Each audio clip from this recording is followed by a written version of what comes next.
Hello চিত্রঘর family, আমার 28 subscriber এবং নন subscriber family মেম্বারদেরকে নিয়ে আজকের ভিডিওটা শুরু করলাম। আজকে কিন্তু কোনো আঁকা না, চিত্রঘরে আঁকার সাথে সাথে কিন্তু রন্ধন শিল্পও চলে, তাই রন্ধন শিল্পের একটা ভিডিও নিয়ে আমি তোমাদের সাথে আজকে হাজির হয়েছি।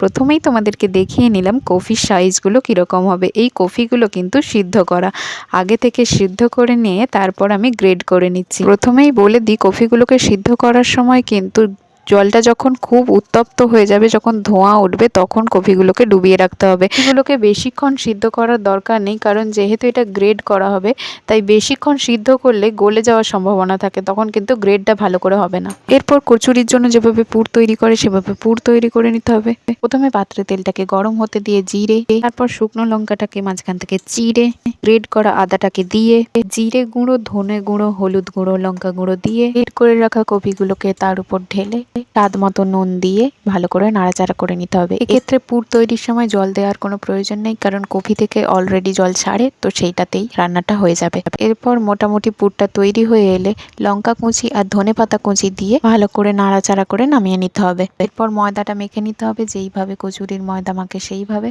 তারপর লেচিগুলো কেটে নিয়ে তার মধ্যে যেইভাবে দেখাচ্ছি সেইভাবে লেচির ভেতরে পুরগুলোকে দিয়ে দিতে হবে।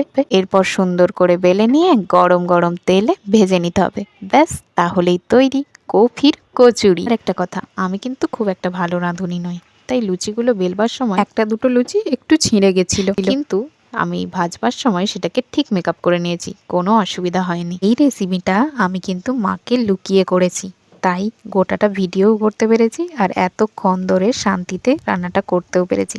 আসলে মা থাকলে আমাকে রান্না খুব একটা করতে দেয় না, মায়ের নিমন্ত্রণ ছিল, তাই সেই সময়ে সেই সুযোগটাকে কাজে লাগিয়েছি। এরপর তোমাদের বলার আর করার পালা। আজকের রেসিপিটা ভালো লাগলে সাবস্ক্রাইব করে দিও, আর আমার রেসিপিটা বানিয়ে খেয়ে কেমন লাগলো অবশ্যই জানিও। আজকের মতো টাটা।